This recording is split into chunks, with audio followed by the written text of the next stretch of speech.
Baba, Bubu. ¿Ya está? Okay, so good afternoon, everybody. Thank you very much for being here. For me, it's an honor to have two wonderful academics and friends, Stefania Barca and Marco Armiero. They are going to present, to introduce their last books. So I will just couple of words about the format of today. We have two PhD students from the Post-Growth Innovation Lab, Alejandro and Joe. They are doing two different projects within our project Prospera, that is about science, technology, innovation in a post-growth society. And they read the book. So the idea is that to have like young scholar, people who are approaching for the, maybe not for the first time, but they are young in the field, to have that read the book and they can possibly comment and also give a critical view of your work. And then we can have, of course, a reply from you, some feedback, and then we can open a discussion to the rest of the people that are present in this room. Yeah, so the idea is to start with Stefania. Just a few words about Stefania. Stefania is a new entry in the esta group research team of the University of Santiago de Compostela. She was awarded a very prestigious scholarship from the Spanish government. It is called Senior Beatriz Galindo. She also a member of our S2020 project on just transition to circular economy. Just to see, she's leading work package 1, which for me is probably the cornerstone of the project, because it's about how we need to transform this idea of circular economy from something that is basically technocratic into something that takes into account gender issue, social justice, labor conflicts, and so on. And then we will move on with Marco. Marco is leading the Environmental Humanities Laboratory of the Royal Institute of Technology in Stockholm. It is also has a charge in the CNR in Italy, and it teaches environmental history and political ecology in Sweden. Okay, so we start with Joe. Joe, the floor is yours.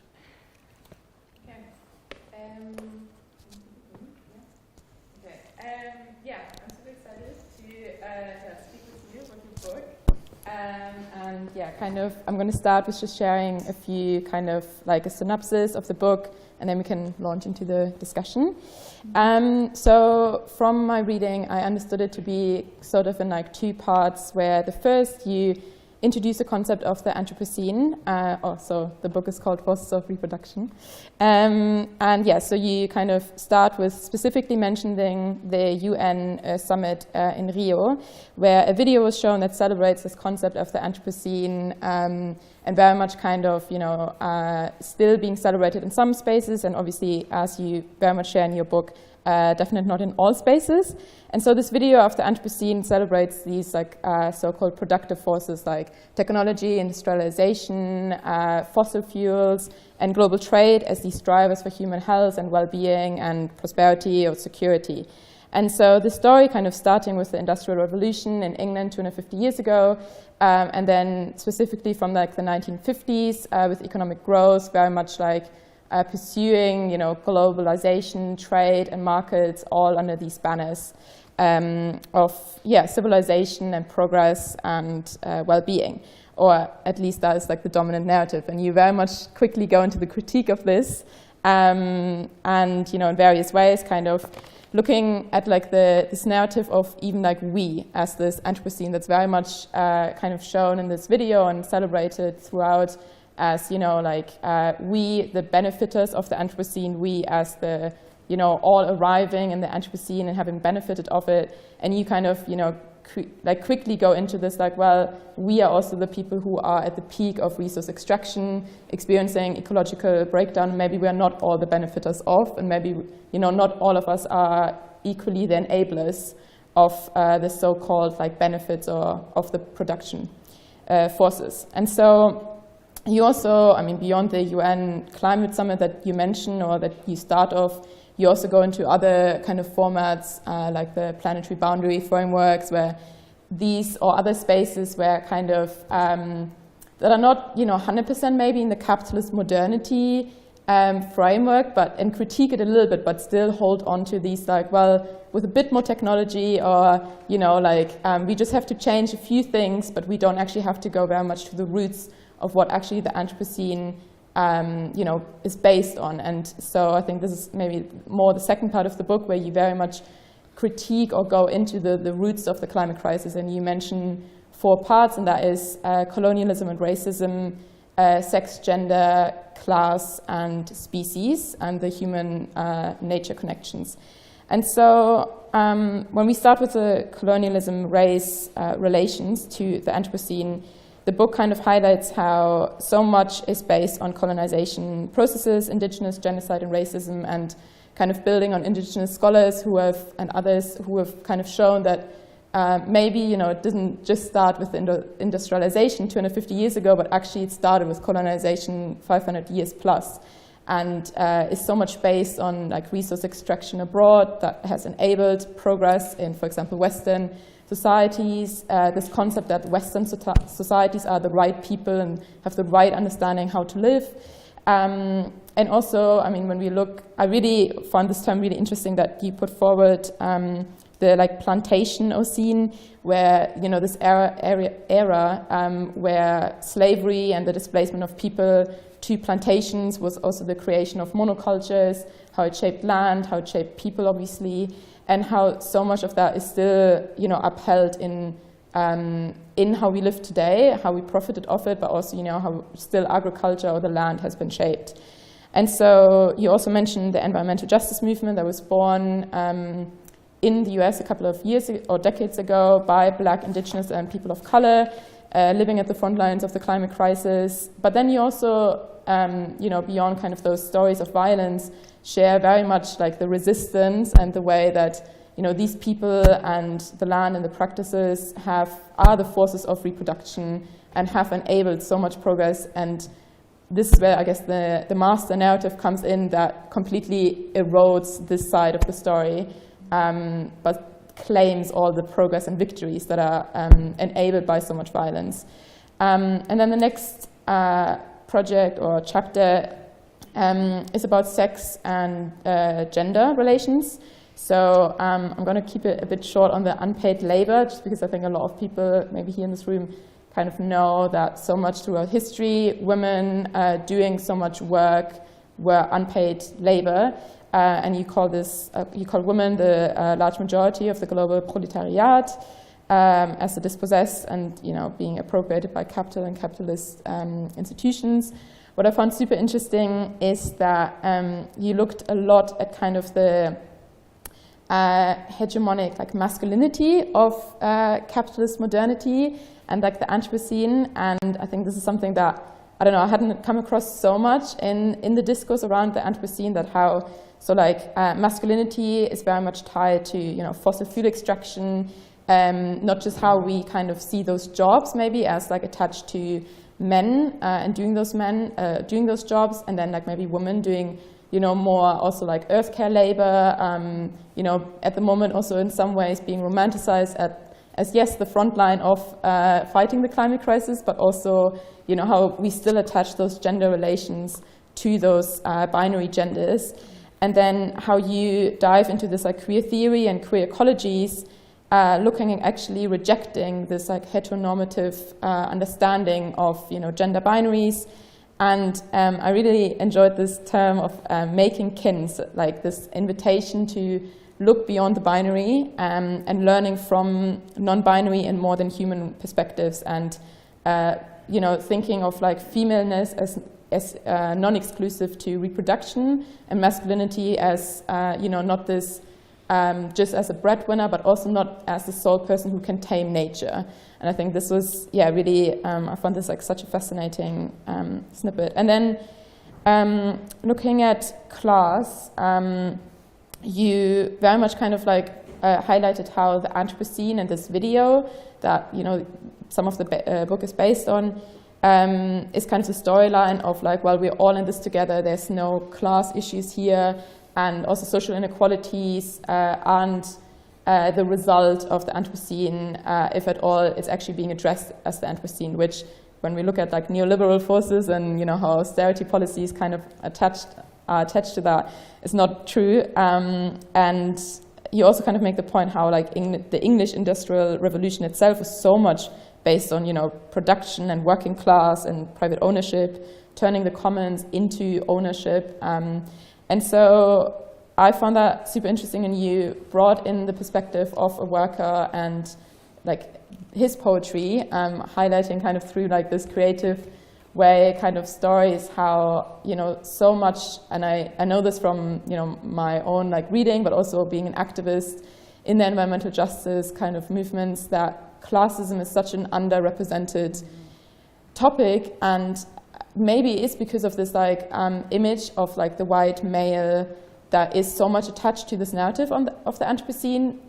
And I guess that's where the master story is so successful in really kind of neutralizing classism and neutralizing how, in ways the Industrial Revolution celebrated workers so much for getting jobs and being in factories, whilst actually destroying their environments and destroying their communities and their own health, and that not being talked about at all. And these voices not represented at all, but also not just their victim stories, but also how a lot of them do fight for environmental justice. And so, you shared some perspectives of this poet and worker, but also of other Earth defenders, and kind of highlight that if we don't take that more into consideration, we are upholding this master story that workers can't fight for the environment. And it's really interesting and really speaks to, I think, my experience in both the academia and also the activist kind of world.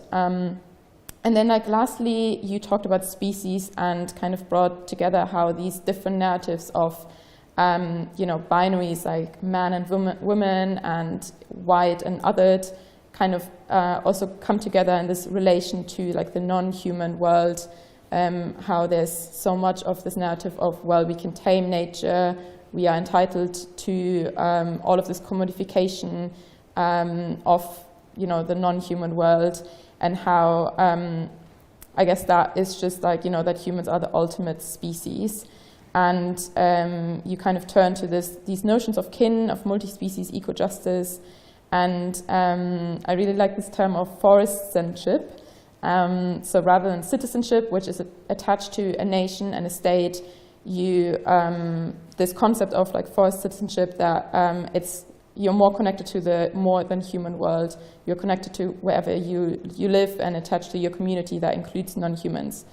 And then, I guess to end this like synopsis, your vision for this post-Anthropocene world starts by acknowledging this painful history of how we have gotten to where we are, which made me really think of Dr. Wael Kite, which is an indigenous scholar, and you mention him in your work as well, who said that like indigenous people already live in post-apocalyptic times, and how us as a lot of people who have profited of this painful history, unless we acknowledge that we live in the fantasies of our ancestors, we can't actually move forward. And I feel like this is kind of what really spoke to me in this book of like having to reckon with all of these things in a way to move forward. And so I'm going to finish with the stories that you start your book with Maria and Claudia, two Earth defenders who were killed for protecting the Amazonia. And you touched on this narrative justice,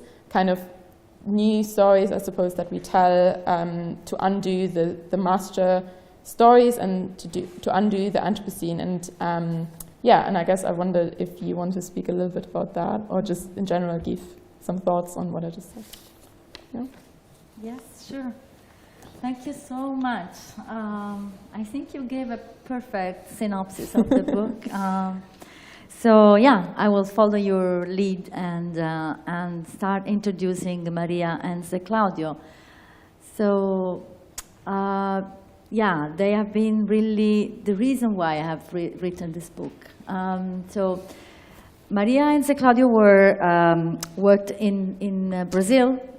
It's called extrativistas, which is a word that sounds a bit strange to us because we are used to think of extractivism as the bad thing, no? The bad guys. But it has a completely different meaning in Brazil because it refers to a particular kind of conservation area, a protected area. The extractive reserves. So in the book, I tell a bit about the story of these reserves, how they came about, because Zé Claudio and Maria lived and worked in one of these protected areas, no? In an extractive reserve called Praia Alta Piranheira in the state of Pará. Pará is one of the most violent states in Brazil, where lots of activists, not only environmental earth defenders or forest defenders are killed every year, but also rural leaders of, for example, trade unionists or indigenous leaders. All these people are targeted because, for similar reasons, because they defend a life project which is different than the capitalist life project. So it's different than the project that the Brazilian state wants to implement, and so much of the Brazilian society as well wants to implement, which is turning both human labor and non-human nature into commodities, right? So they are all there in different ways, defending different ways, also forms of inhabitation of the earth. That's the argument I make in the book. So the basic argument in the book is that there is no such thing as a we. There is no such thing as one way of inhabiting this planet, and also one way of thinking about progress, and human emancipation. There are different ways of thinking about that, and the extractive reserves are one example of that.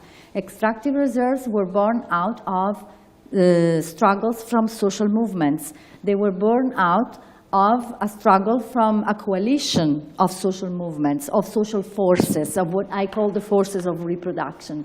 The coalition was among indigenous movements and indigenous people in the Amazon region, and specifically in the state of Acre, and a trade union movement, the Seringueiros movement. It was a movement made of a trade union. Made of the Seringueiros were the workers who carved the rubber from the rubber trees, right? So they were workers, they were forest workers working with the rubber trees, no?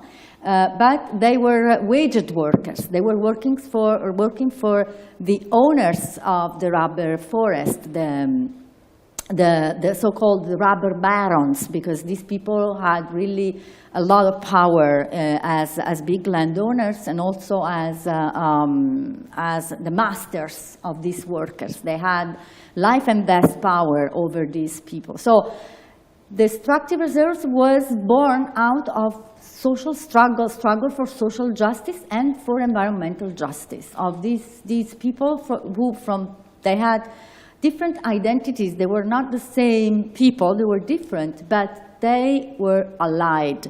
They saw a common life project, and the life project was that of what Joe was mentioning before, the forestcenship, which is my translation of the word florestania, which means the citizenship of the forest, the citizenship in which they recognizes a political identity, a more than human political identity. The fact that the polis is not made just of humans, of human beings, but human beings cannot be thought of away from their biophysical environment. So in the case of the people of the forest, because they saw themselves as, and thought of themselves as such, as people of the forest, the forest was part of the polis, part of the citizenship. The forest has its own rights, but they are political rights, like like the rights of the people who inhabit the forest. So they struggled and they won, and the Brazilian state recognized, instituted this particular form of conservation areas called extractive reserves in 1990. So, and this came at the end of a long period of struggle, of assassination. Many of these leaders were assassinated or received death threats. And so Claudio and Maria come at the end of this long story of struggle and violence and of political struggle for this different way of living and working and relating to non-human nature. And they were they had moved into one of these extractive reserves, and extractive reserves function in the form of common property. So people get together in formal associations, and they get access to the land as asentados, as settlers, but not in, of course, they don't get private property of the land, but they are entrusted by the state, who is the owner of the land, to manage the forest and to protect it and to take care of the forest. In truth, what they do, in my understanding, is earth care labor. Is a labor of taking care of the Amazon forest, but in doing so, also making a living out of this, because they lived, in the specific case of Claudio and Maria, they were nut collectors. They lived off the Brazil nut that they collected from the Castanheira, the area where they lived, no? The Brazil nut forest where they lived, and they protected these at the same time. So I came to know their story through a person named Felipe Milanese, who was a reporter who had met them and interviewed them before they were killed. So we had this, and then he came to work with me as a graduate student in Coimbra. So we had this fantastic material of all these interviews that Felipe had recorded with these people before they were killed, and it was really precious material because it gave us the opportunity of telling their story with their own voice. So it's not us speaking on behalf of, it's them speaking for themselves. And you can also be part of this, because you can watch the documentary movie that Felipe did, and you can find it on YouTube, and you can watch it. It's subtitled in English, and it's very powerful. There are so many things that we can learn and understand, and I understood by listening to them, especially the way they relate to the forest itself as part of their own being. So this is what I call, in the species chapter, I call interspecies being, interspecies becoming, actually.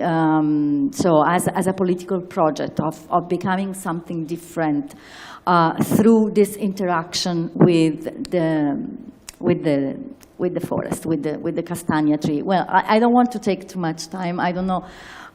Maybe I can tell you more maybe in the debate, but now I want to leave it to. Yes, I think we can open to question, but I have a question. Okay, sure. First of all, I think it's very nice, the story, you know, that you were telling, and remind me one of my favorite author, Ursula Le Guin book, The Word for World is Forest, no? Yeah, in sure. which there is this proto-ecologist, not even proto actually, ecologist, environmentalist perspective. I have one question, and maybe we can open to the rest of the audience. You, in the book, discuss a lot of dichotomies, no? This idea of the duality, body, mind, male and female. And here we group, as you know, we are very interested in the notion of innovation. What is this things called innovation? It can be framed as a religion, as a mania, as an obsession as well. And actually, we are very critic of this idea of innovation as a creative destruction. No, it's the idea of innovation and technology associated with the idea of conquering, destroying, and building something new. That then is, of course, its fate is again destruction and a new cycle of destruction and construction. And we are opposing, at least we are reflecting about how we can oppose this idea of creative destruction with this idea of care, ethics and practice of care, because we realize that many things that we do actually is about maintaining, repairing, taking care instead of creating something new. And actually companies who are an organization who are the center of capitalist innovation, most of the work is about maintaining, repairing, taking care instead of creating something new. Do you think that this kind of dichotomous analysis can be applied also to technology and innovation, in the sense that we gave so much emphasis to the destruction part as a male, macho attitude, instead of the maintaining, repairing, that is conventionally like kind of female related to the woman? Or what do you think about that? Well, I think, well, thanks for the question. It's very challenging, provocative, and interesting. I think that, generally speaking, I am against dichotomies and dualisms, and I think it's part of the problem is exactly that in positing reality in terms of polar differences, because in these polar differences there is always hierarchy, no? So one of the two is the norm, and the other pole, the opposite pole, comes as the deviation from the norm, or what should resemble the norm. So for example, the principle, the masculinity principle, the male principle, historically, culturally, has been seen as what the universal norm, no? And so even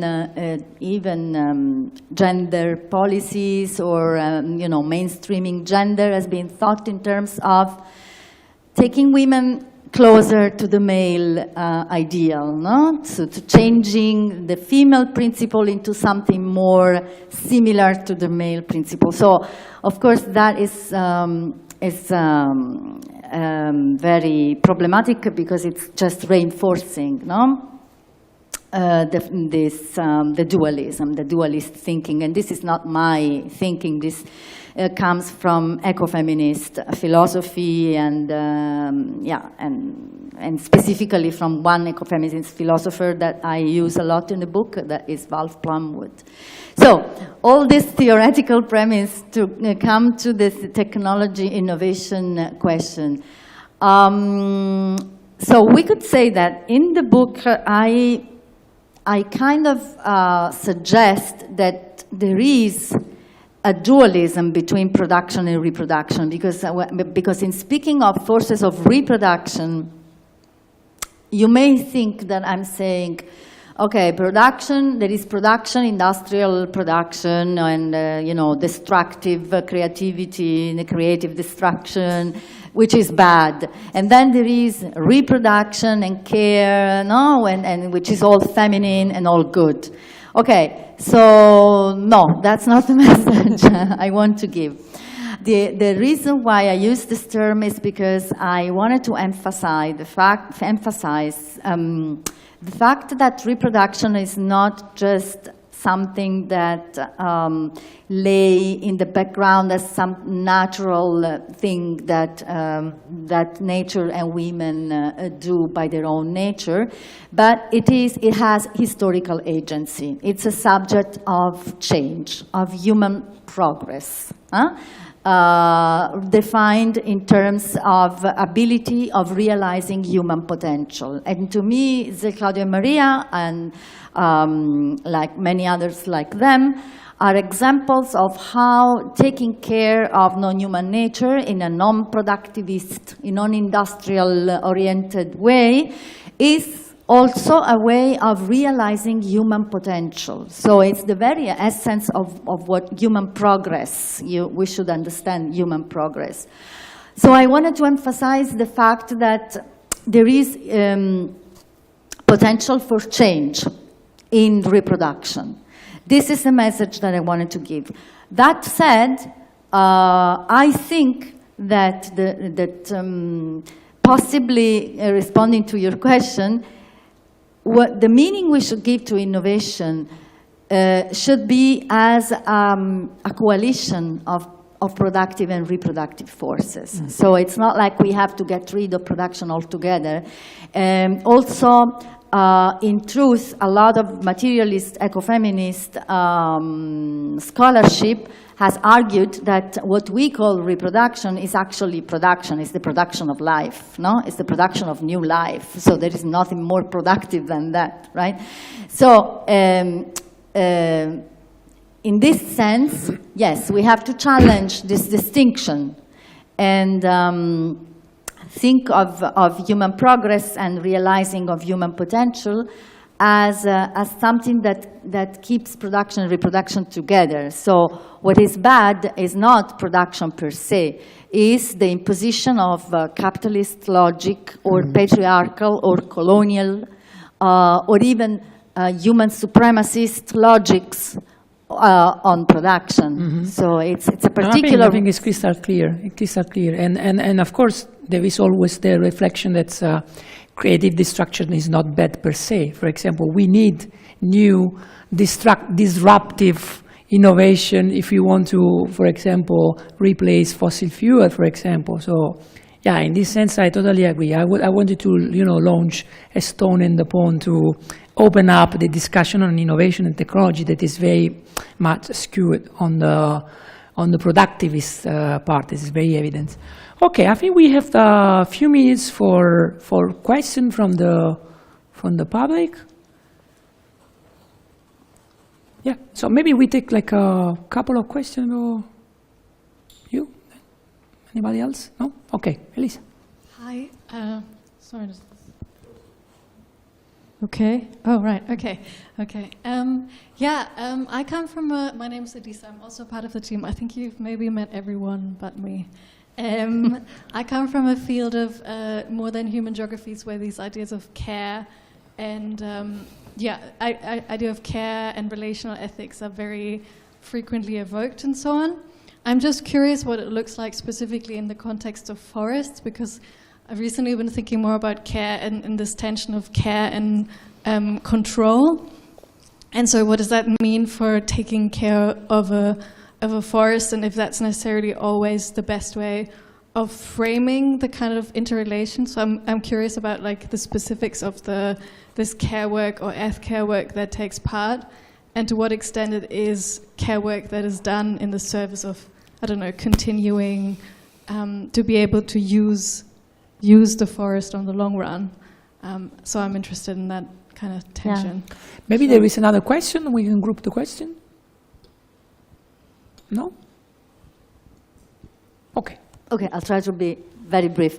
So basically, I see the point in your question, and I understand that there are not all forms of care work are good, because like production, so reproductive work or care work can be subsumed in a logic of of capitalist production or other forms of domination or etc. But in the case of the extractive reserves, the way I understood it, because of course I didn't live it myself, but the way I understood it from the story of Claudio and Maria, the thing is you don't put any distinction, any significant distinction between the humans who inhabit the forest and the forest itself.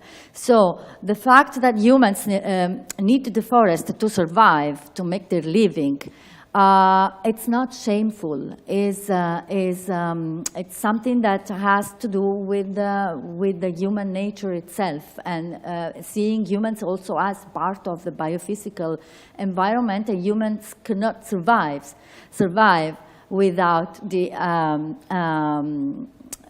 things that non-human nature gives them. So the point is not to deny this, but taking care of the forest as means of subsistence. So this is completely clear, no? So, but at the same time, the extractivistas also protect the forest from other forms of other uses that are much more destructive, other uses that are really dualistic in the sense that people that would just want to go there and extract value from the forest but not live in the forest.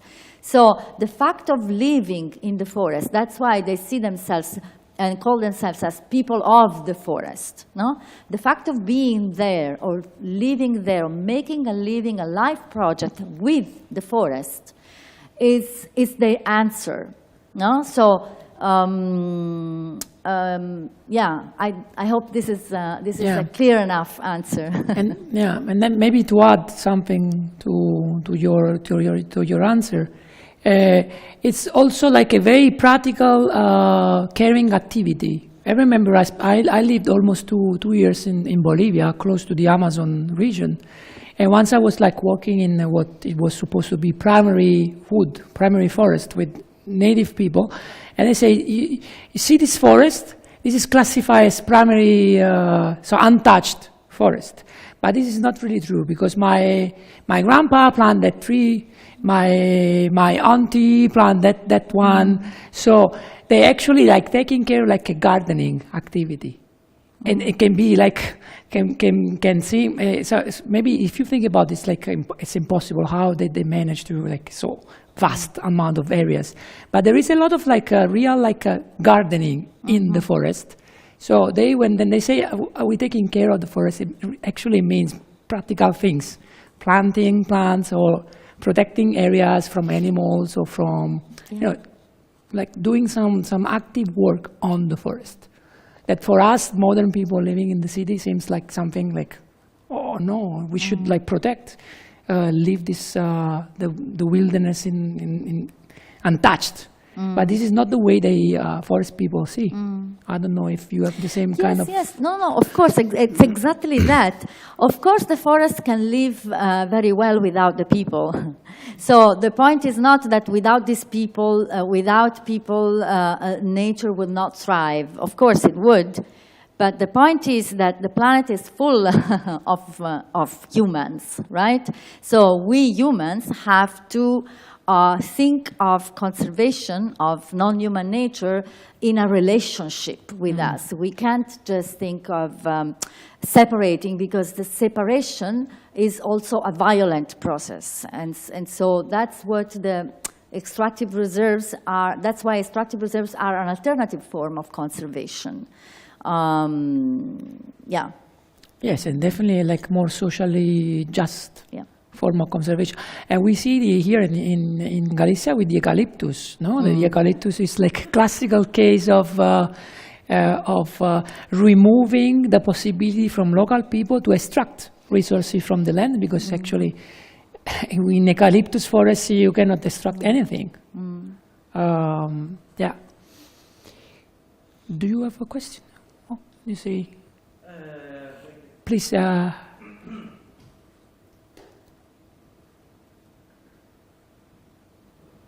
Hi, thank you, Stefania. I just want to ask you how we can manage different conflicts for the use but in this shape, so also use and conservation of areas forestal, because I was thinking in a book written by the ex-Vice Minister of Bolivia, you are talking about Bolivia, that is talking about conflicts that can be inside also indigenous group, about how to use ecological resources, forests, because sometimes there are some indigenous groups that want to conserve the forest because they have their own way of life, but other indigenous group, for example, needs to construct a street inside the forest to go in another place as fast as possible to sell some little production that they have as campesinos. So how to manage different conflicts? Well, thank you for the question. I wish I had the answer. But I think that one important thing that, that we have to keep in mind is that we should never romanticize anybody. So, of course, indigenous people are people, and they have their own differences and conflicts. No, so that's why the expression forces of reproduction to me is not meant to identify an identity, no? An identity, the indigenous identity, or the woman, or the peasant, as an identity in itself, which is good by itself. By forces of reproduction, I mean it's a political subject. So it's those who have who organize with a project, with a political project. And this political project is the project, for example, of the extractive reserve. That's not the only one, no? There are many other examples that we can make. But to me, forces, even the women have different, very different positions. And in fact, intersectionality is all about recognizing that, no? The simple fact of being woman doesn't give you a political identity. Or a life project, or women make their own choices under conditions not of their choice, but they still make their own choices. And this is true for indigenous people, for peasants, and for working class people. For example, the story that Joe was mentioning before in the section on class, I talk about an industrial worker in a petrochemical plant of northern Italy who was writing poems about the environment, and the environment as he was living environmental pollution through his own experience, his own working class experience. But in the same plant, there were other workers who thought differently and were very much against environmentalists. Yes, we have a very nice example here with Ence. The factory, the paper factory here, with the two different kind of view about the same factory. Okay, I think we need to move on to the next book. We will have time after to discuss with some wine. Okay, so now we have the second book of the day with Alex introducing Marco. So Alex, the floor is yours. Yes? Okay. Well, first of all, thank you for everyone for coming and for the people that make possible this to happen. And I really enjoyed the first part of the discussion, and the presentation of Joe was really interesting as well. So, yeah, thank you for that. So, okay, I will present Marco's book. And the way I will do it, I will just briefly go through the different parts of the book, but in a really brief way. And then I will share my reflections on the book and how do I feel that I could connect it with my PhD work or my, I hope, academic adventure. So yes, firstly, if we look at the structure of Marco's book, he starts, well, the name of the book is Wasteocene. He starts explaining how the Wasteocene manifests itself. Then he explains where does the Wasteocene come from. So he traces back the concept of the Anthropocene, and it opposes the concept of the Wasteocene. Then he speaks about the importance of creating alternative narratives and rethinking the role of the historian in order to oppose collective memory to some kind of toxic narratives that produce the relationships of the Wasteocene. And then he really goes deep in a case of the city where he's from, which is Naples. And finally, he will, well, he speaks about what he proposes, which is opposing the commons to individualism and to the Wasteocene.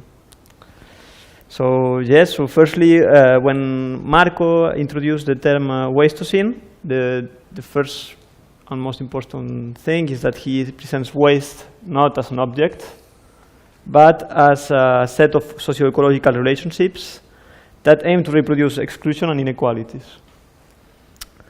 And yeah, so basically what is interesting is that these relationships not only produce the waste itself, but they also produce the wasted people and the wasted places. So they have like specific impacts on specific people. And that comes back to the question of the we and to the question of the othering that have the same common ground, no? And the same debate on the Anthropocene. And yes, so that was basically the introduction. And then yes, concerning the origins of the concept. So Marco explains, presents briefly the debate about the Anthropocene. How is it? How conflictive is it because of its apolitical presentation, of the fact that it's focusing in a conception of the we that is really large and does not take into account all the dimensions that we have previously discussed, such as gender, class, and some other types of domination. He tracks back the origins of the Anthropocene, presenting that there are different origins by different authors, which I don't know. Did you position on a specific origin or just?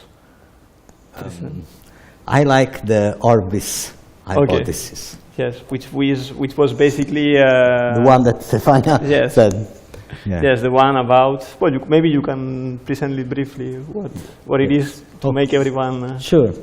Yes. So basically, well, this book. Maybe I should say that this book is coming after Stefania's book. It's in a series which is called Cambridge Elements in Environmental Humanities. So basically, my job has been very easy because I was just copying. So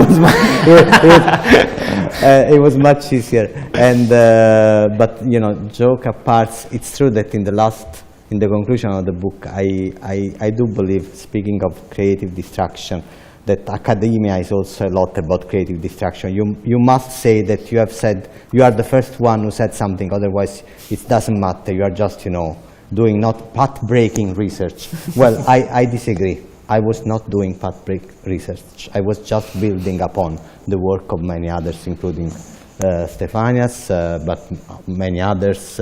The Serenella Iovino was one of the editors of the series, and so on and so forth. So anyway, the Anthropocene, there are so many other ideas about the Anthropocene. Capitalocene is pretty famous. It's not the we, it's capitalism. Then there are the Plantationocene that Stefania mentioned before. Plantation is the place where this socio-ecological crisis was born. The so-called Orbis hypothesis is something created by two scholars, Lewis and Maslin, and their idea is that basically the socio-ecological crisis should be seen as something started with the conquest of the Americas, and because they think that basically the genocide of indigenous people has caused a massive transformation in the very composition of the planetary atmosphere. What I like about this is especially this decentralization. I don't know if it's English. To to move the center of the discussion from this rhetoric about England and where everything started with the invention, the Industrial Revolution, Manchester, and try to bring everything in another place, in another geography. This is what I like a lot. Of course, people say that it's wrong, but who cares? I don't know. And the whole discussion is, did they really found? Because there is basically they have found. I don't know if in English it works. A carrot. So there is a carrot in the ice, and basically in this carrot they were able to find the precise point, which is called the golden spike, where you can see this difference in the planetary atmosphere. And there is a discussion, it's true, it's not true. Luckily enough, I am not a scientist, so I care about narratives, and I think that this is a powerful narrative. Not sure if the golden spike is in place. Okay, thank you for this explanation. Okay, yeah, so as you were saying, then you developed Wasteocene based on this need of decentralizing the Anthropocene and focusing on different places and different people, but embodying this waste on these places and these people, no? And yeah, then you mentioned a lot of concepts that emerge from this one. Some of them you mentioned: Presentación, Iconocene, Technocene, Anthropocene, White Manocene. And then when you introduce Wasteocene, it's really interesting because you say the Wasteocene is about cleanliness and aseptic environment as much as it is about grimness and contamination, because at its very essence, wasting implies sorting out what has value and what does not. And then again, we see again this idea of the we and this idea of the others, no? Because waste can really decide, like in some places, like you just show lately in the case of Naples, for example, what happened to neighbors, no? To specific neighbors that host specific social classes, no? How do they convert based on the waste distribution and the production? And yeah, it's really interesting. And okay, so then we move to the part where you speak about the Wasteocene stories. And yes, and here you speak about the role of historians because you defend the idea of organizing collective memory to face toxic narratives that fit this idea of the Wasteocene and these relationships. And yes, and I find it really interesting what I will introduce what you define as a toxic narrative, which is basically overspilling of the Wasteocene logic and making it disappear from collective memories, naturalizing and normalizing injustice, dismissing any kind of knowledge and experience, and blaming the victims. So again, we see really clearly the we, the othering, and how with narrative, which is the thing you like to work on, we can justify and invisibilize all these things in the discussions and in the implementation of things. And then you have another examples, like when states use a specific vision of progress to justify these projects, to blame the people, to blame the victims. Okay, and then on the other hand, a part of the toxic narrative, you speak as well about the narrative of resistance. So as we have waste that becomes embodied in people, it creates wasted people, but it creates as well like resistant people that develop different narratives and different ways of organizing that pretends to create something new and to create new relationships that come closer to this idea of commoning that you will defend later.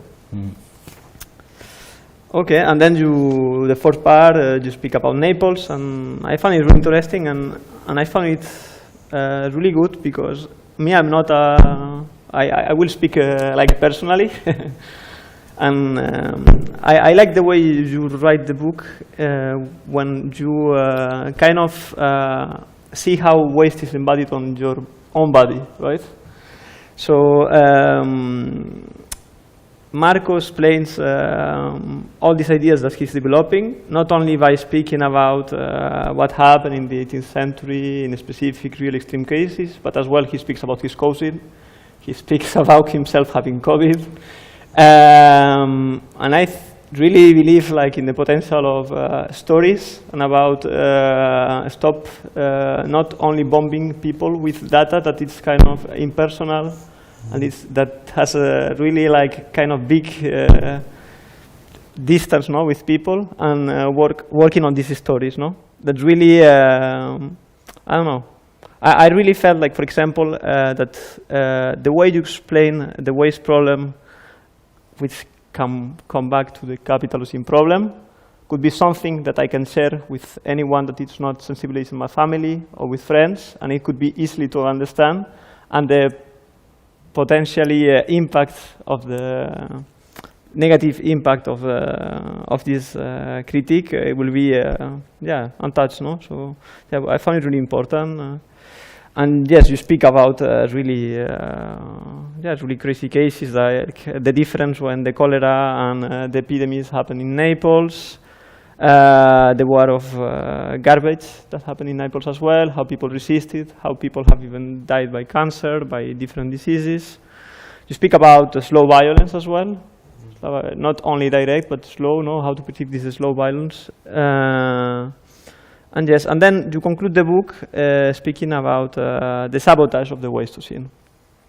And here you start speaking about COVID and how in a case of crisis, people self-organize or people organize in specific places to do counter proposals and to dismantle toxic narratives like the one of Thatcher, where she defends that there are not societies as such.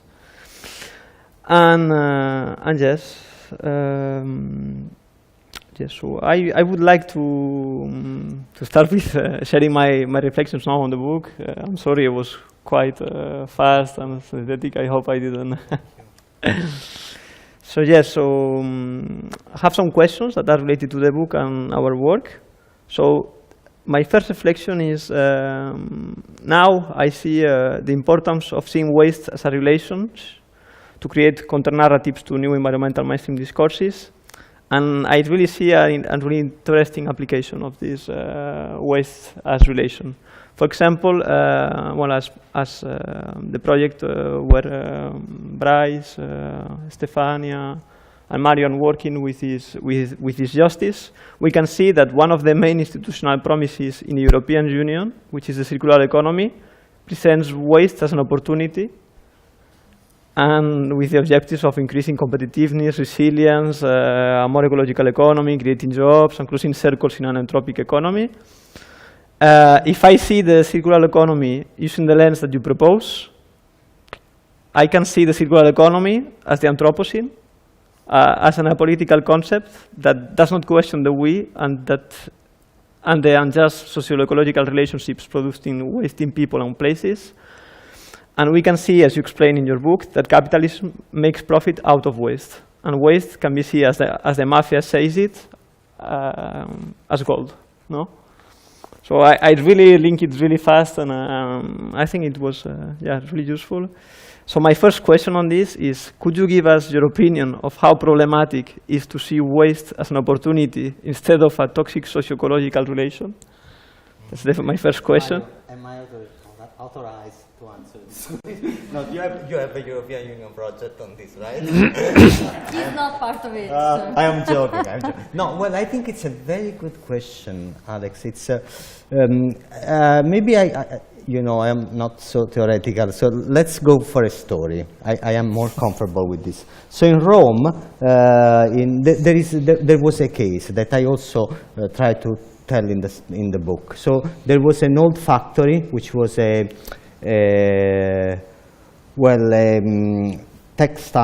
synthetic textile factory built during the fascist regime that was abandoned for more or less 50 years. So it was in ruin.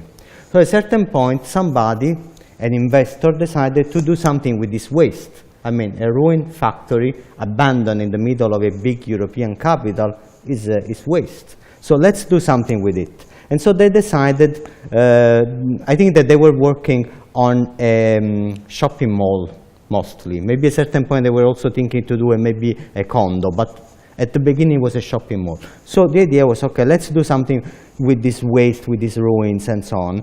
And while they were working on it, what happened was that the water from the underground started to come up, and there was a huge lake forming, you know, basically in the middle of the ruin of this factory. So you have, you know, this factory, you know, in ruin, and this beautiful lake.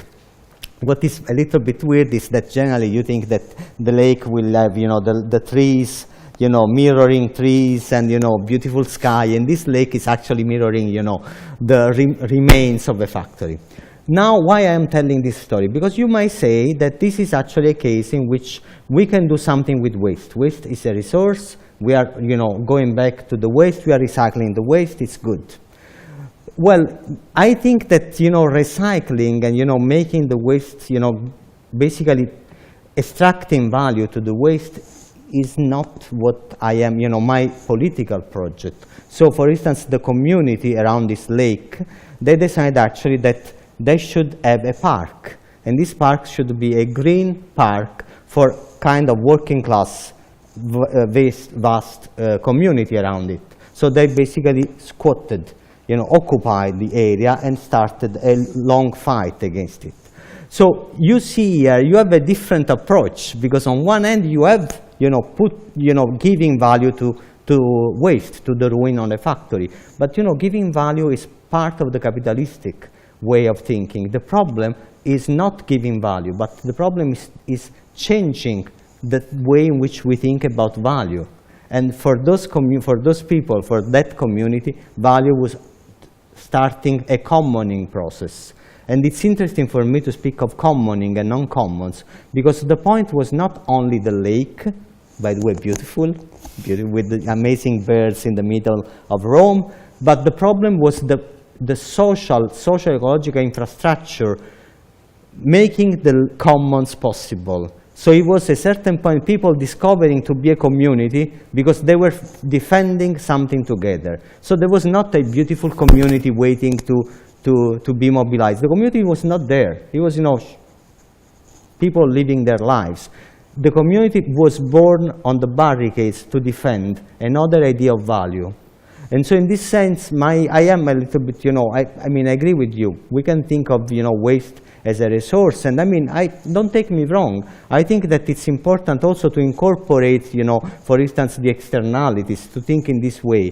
But, you know, for me, what we need to change is the wasting relationship, not the waste per se. Because what capitalism is doing is to extract value, not from the waste per se, but from the wasting relationship, from the very fact that somebody is disposable, that there is somebody for whom our beautiful laws, regulation, way of life doesn't apply. It's why a young kid, 18-month-old, can die at the borders of Europe. This is the Wasteocene. The Wasteocene, and there is no way that we can accept that there is a way to make value out of this, because we don't want that value. We are rejecting the fundamental of that system. We are not looking for that value. Thank you. So that's really good, because it really connects with the second reflection. Okay, good. So yes, was basically what I was reflecting later is this is one important example of how capitalism and neoliberalism are adapting the ecological constraints within their own framework and making it capable of co-opting waste discourses by producing exchange value that could keep the system expansion and accumulation. So and then when I read this about relationships, and I had a discussion with a colleague as well, it reminded me ecology as politics as Gors, and the following paragraph. No, I think, as André Gors in Ecology as Politics argues, that we should begin by asking ourselves what are we really after. And then you have this question. And the first option is a capitalism adapted to ecological constraints, which is what may happen with such narratives.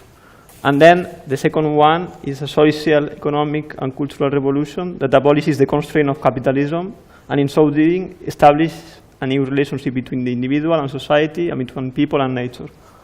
So basically, that's what you were saying, no? Like, so once we stop following these constraints, then different ways of relating emerge. But we have to overcome these constraints. Yeah.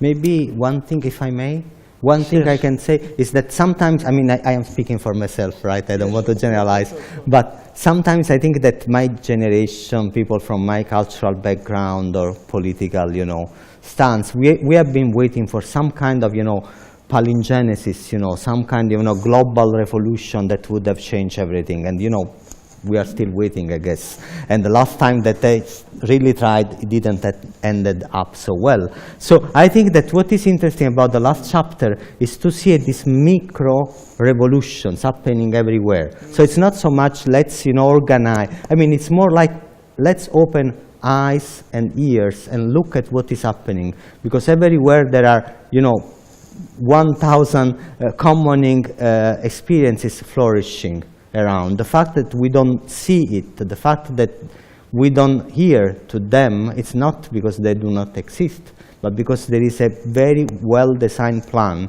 to kill those stories. You know, one important logic of the Wasteocene is that to deny the possibilities of alternatives. No, it's crucial. Even in the past, you are not supposed to tell that something else was possible, happened, and so on and so forth.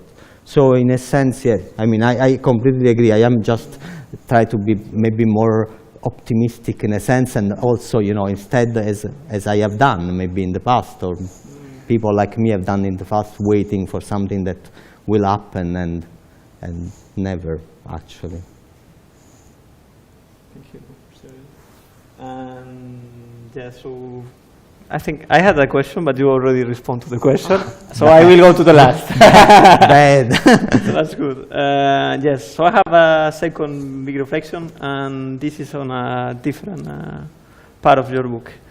On your book, you question what should be the role of the historian and the importance of collective memory against toxic narratives. So then, with this, I self-reflected as well on, I'm not an historian, no? I self-reflected about what I would like not to reproduce if I manage to have an academic life, no? And yes, I would like to make a question, like an open question, not for you but for everyone. What toxic narratives should we stop reproducing if we don't want to live or make other people? What toxic narratives should we stop reproducing if we don't want to live or make other people live in wasted places? So that is a question that I asked myself after your book, and a question that I would invite everyone to ask him or herself. Thank you. Thank you.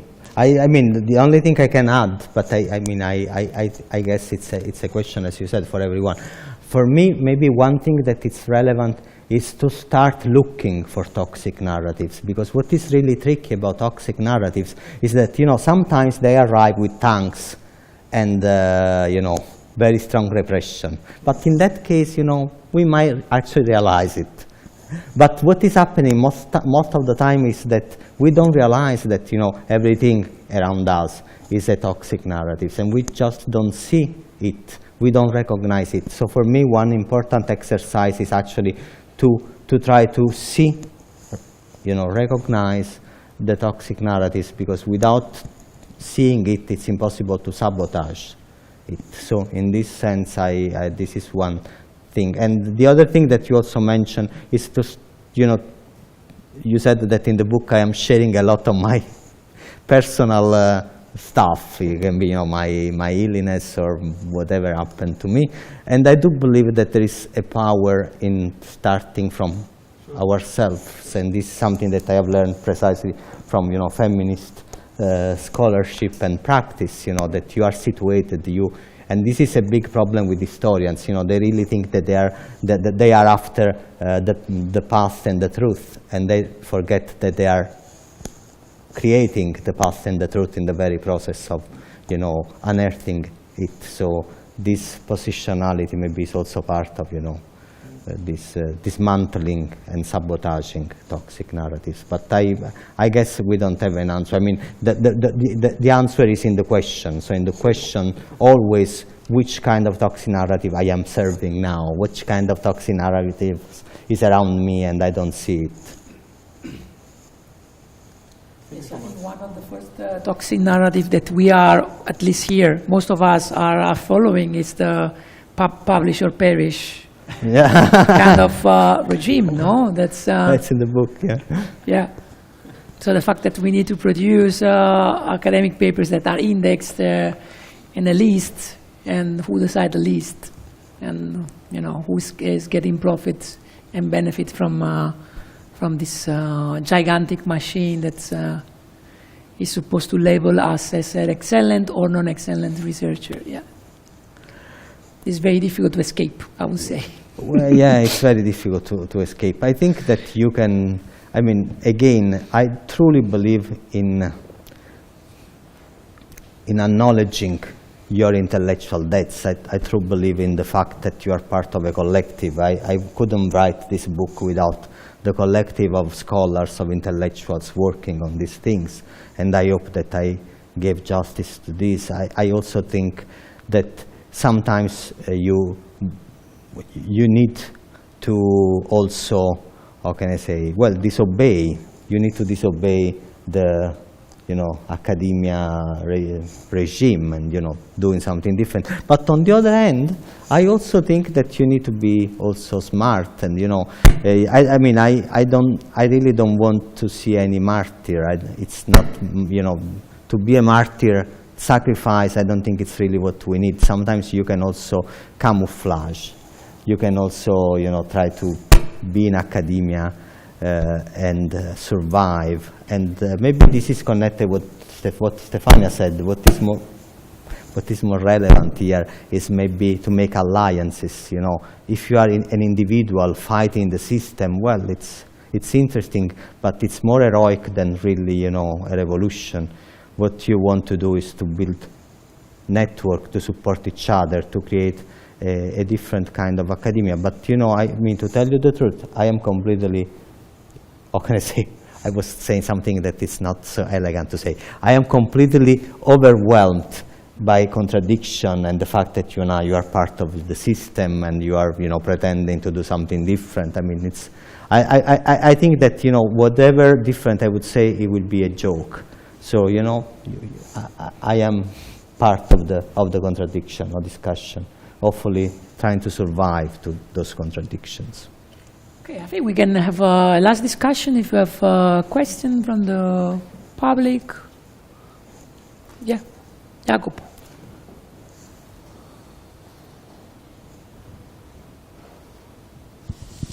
Hi, thank you. I have a question for you, but maybe it could be a question for both, because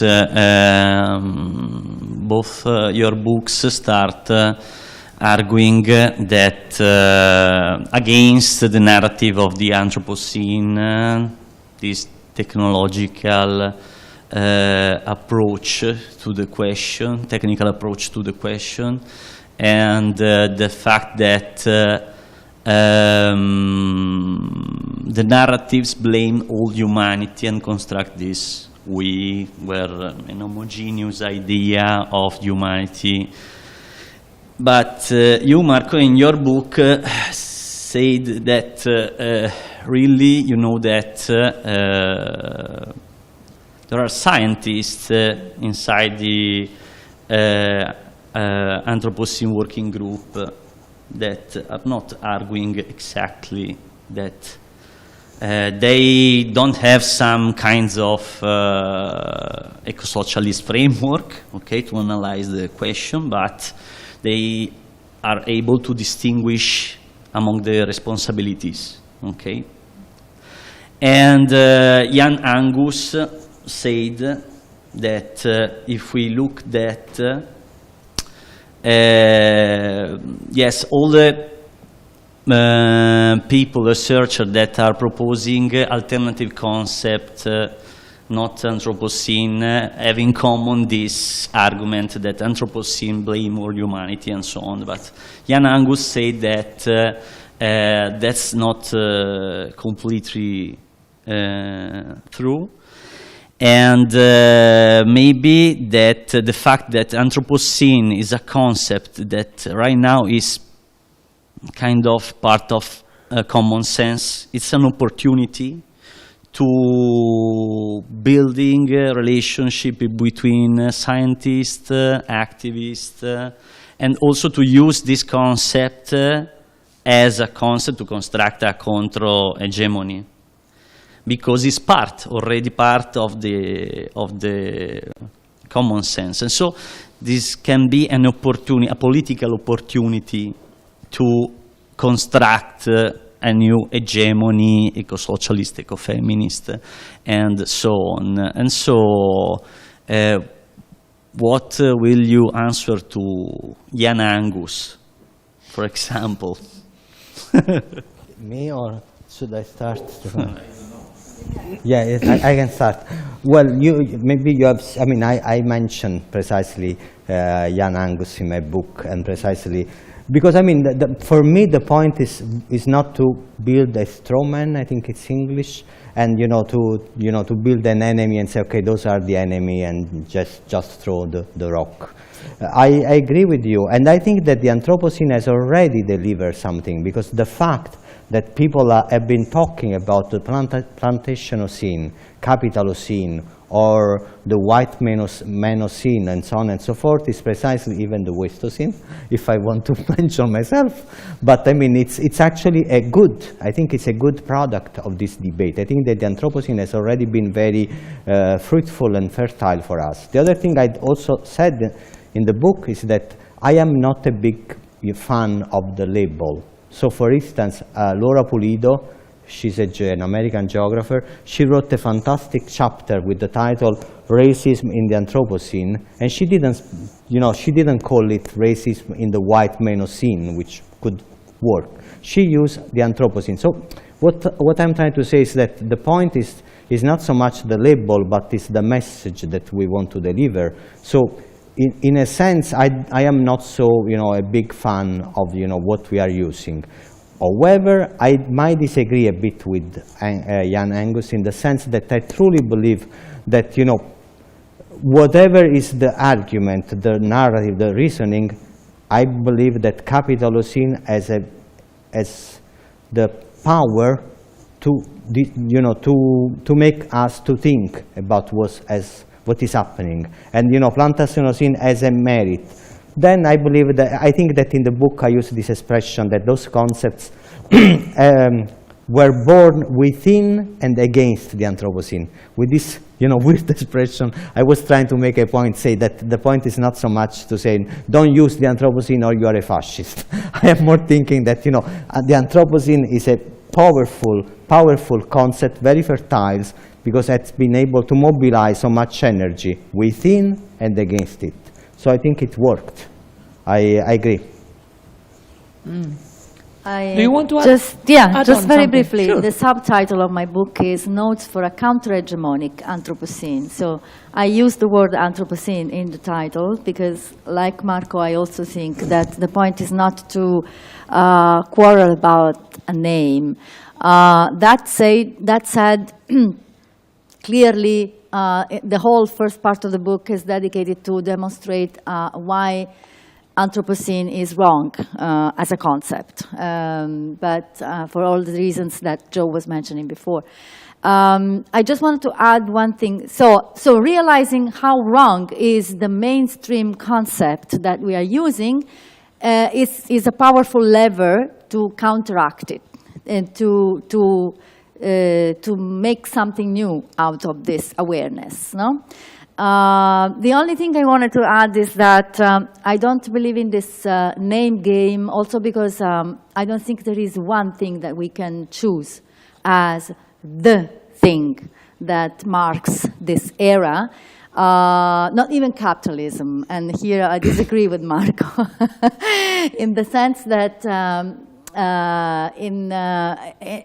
there are more drivers of inequalities in human history, and in particular in this age, in the industrial age. And in the book, I follow 4 drivers, which are the ones that Joe was mentioning before. One is class and class making, as related to the very institution of capitalism, which is based on it. But then there is patriarchy, actually heteropatriarchy.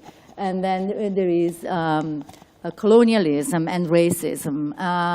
And then there is speciesism, the human geosupremacy, the human supremacy over other species. None of these by itself can represent the true cause of the ecological crisis, but it's the intersection between these 4 that I point in and probably you can find others. There are other drivers of inequalities that also might be related to the ecological crisis. For example, one that I do not address in the book is the issue of ability and disability, and the creation and the production of disability, and the meaning of all this for productivism, production, and all that. So yeah, I don't believe there is one thing, and the exercise is to really to see all the drivers of these wasting relationships, of these inequalities that are the true root of the problem. Mm-hmm. And I would add that something very similar happened with the circular economy. You know, there is this debate: we should abandon circular economy, or we have to conquest and reshaping the meaning of circular economy. We have a debate on this, and me and Andrea, we published a book on claiming the possibility to have a counter-hegemonic conquest of circular economy, because it has momentum. When you use circular economy, you can get grants like Just to See, for example. That is like the opposite of circular economy. Well done. Yeah. Okay. We have a couple of questions, and then I think we are quite on time. Just a couple of questions, and we can end 8:30. Ben. Yeah, thank you so much. Very interesting discussion so far. And before I ask my question... Stand up. Stand up, okay. Yeah, thank you, Stefania, for your reasons why you don't use the Capitalocene. I'm a big fan of the Capitalocene, and now I have to rethink this. I'm really sorry, Marco. My question, though, is because it came up now with Publish or Perish. And I think also in the context here of Prospera and the Post-Growth Innovation Lab, and we have 2 young scholars, 2 of our PhD students here, maybe the 3 senior academics on the panel could comment on how do we deal with this as young scholars, as the new generation of scholars coming in, particularly if we as academics are the ones that also have to change the academic system, the scientific system, and what can you tell us about this? I'm totally aware of the contradiction that we all live. Everybody lives with contradictions. But as Adorno also says, there's no right and the wrong. So, yeah, could you just comment on that and tell us a bit, how can we change the system following in your footsteps? Yeah. Maybe last question on David, and then we answer finally. And then we can have more discussion over the drinking session. Great. That is waiting for us downstairs. I like that. We need a lot of drink. Yeah. Okay, so I am collecting questions from the internet, from the streaming of the event that we are doing through YouTube. And there is a question, which is actually a follow-up of Ben's question. And Lucas Barrero says, I have a question for both of you. What advice would you give to a young doctoral student in the face of these wasted relationships within academia and the logic of publish or perish? Okay, so it's very much connected. This is asking for a specific advice for young.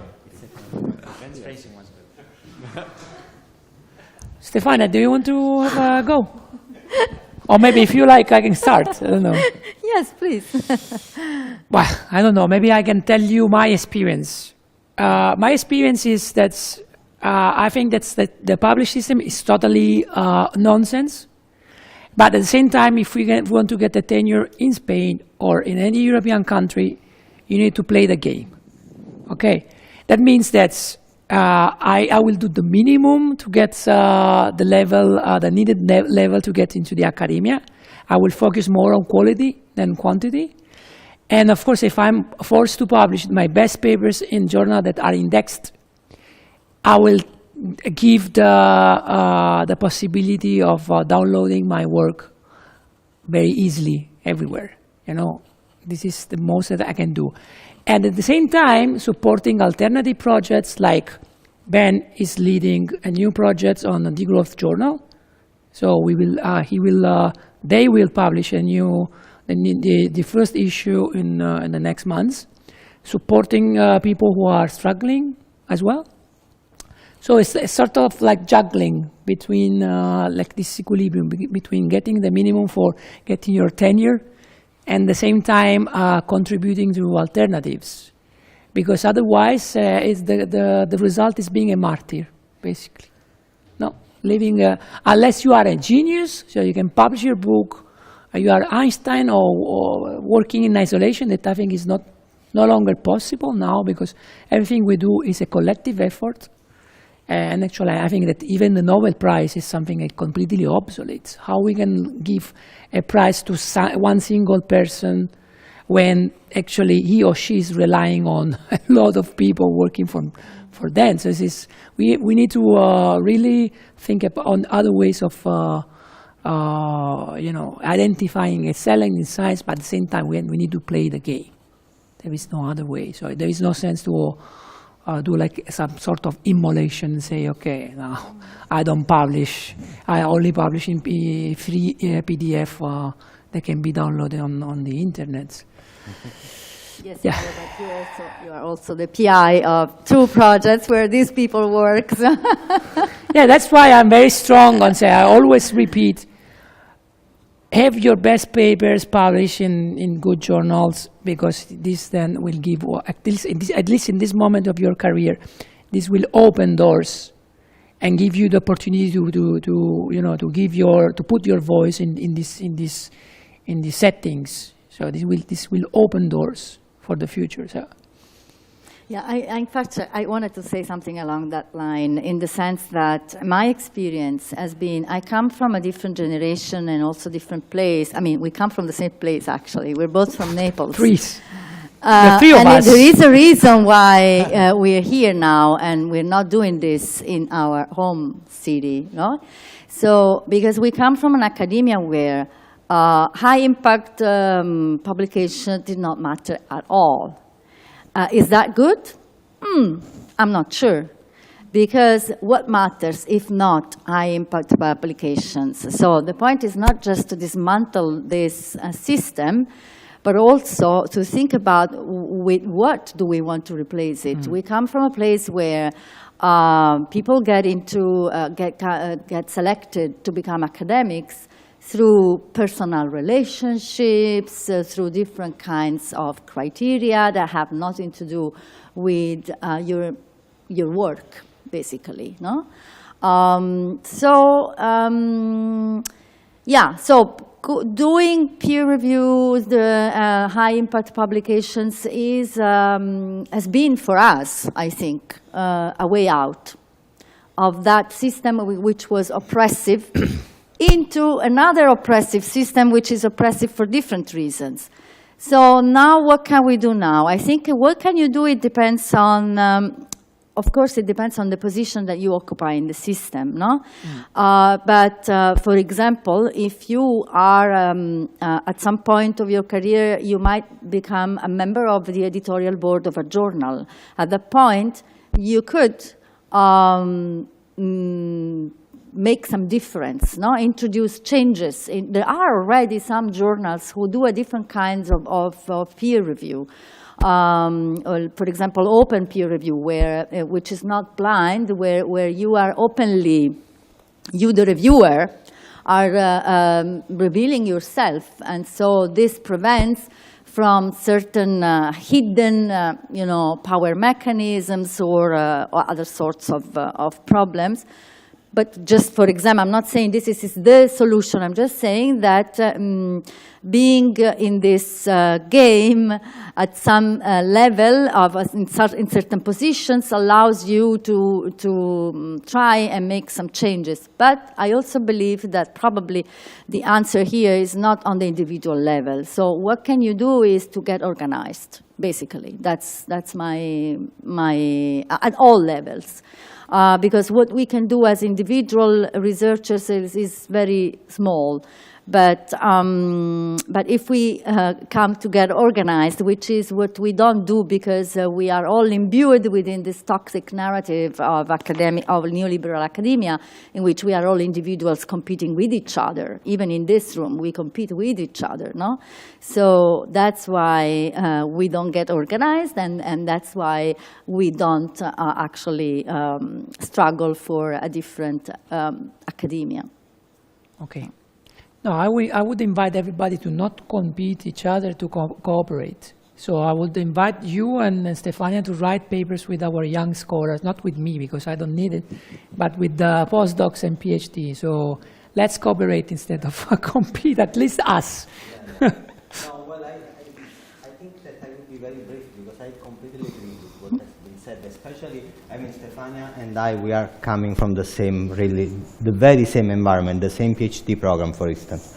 So I completely agree that, if I am thinking about some colleagues who would say, no, I don't publish on, top journal because it's fake and so on and on, I wouldn't be so, so supportive. So I do believe, also for me, being able to publish in a certain way, in certain venues has been actually some kind of, liberation.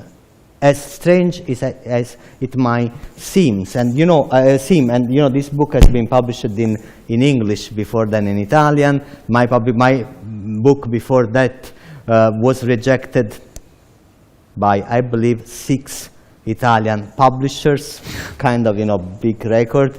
So I published my book in English, and then the best Italian publisher translated it. So there is, you can also play a game, no? Italy is a very provincial culture. So I publish in English and you translate my book. So this is also a way. But anyway, apart from my personal choice, I would say that the issue here is, first of all, I think that we should try not to censor ourselves too much. So I always mention one case. A very good friend of mine, Massimo De Angelis, is a political economist, very famous for his work on commons. He has a very, very quoted paper. I don't know, I think 500 quotes, if I'm not mistaken. Well, it was published in a blog. So sometimes we need, I don't want to be naive. I agree with what Mario and Stefania said. But, sometimes it's also a matter of, go there and write something inspiring that many people will look at. It's not happening always, and Massimo did it when he was already, professor, tenure. So, power matters. Power matters a lot. But still, I do believe that sometimes I'm thinking about grant applications, for instance. When I got my Marie Curie application, a lot of friends told me, please, Marco, don't submit it. It's too radical. Oh my God, they will never give you the money. I got it. Same for us. I wouldn't say that it's the norm. I am naive, maybe a little bit stupid, but I know it's not the norm. But I am also scared of the fact that sometimes we are really censoring ourselves so much to a level that we don't even understand the rule of the game. The rule of the game is, for instance, that a Marxist like me can work in a university because university tick the box. We have the Marxists. Go ahead. I am alone. No one is with me. Who cares? Who cares? But they can tick a box, and this is the tokenism happening a lot. But we criticize it, but we can also take the chance and get the position, because in the end can help. But basically, I am talking too much. Basically, let's try to get organized, to cooperate, and in the end try to support each other. I mean, I really think of this as a desert. I think that academia is really a desert. It's very hard to survive. And they are trying to convince us that it's your fault if you are not thriving, you are not, and it's not. And the only way to make this happening is actually to support each other, especially in network of, how can I say, I would say, using, no, I am using the wrong vocabulary here. But anyway, people that are not, in the mainstream line, whatever you are. So, because they don't need our help, this is the point. Okay, so thank you very much for our 2 PhD students. Thank you very much for the author, to the author of the book. Thank you for the audience, the people who are following us on Twitter, on YouTube. So we finish here, and have a good night. Thank you. Thank you.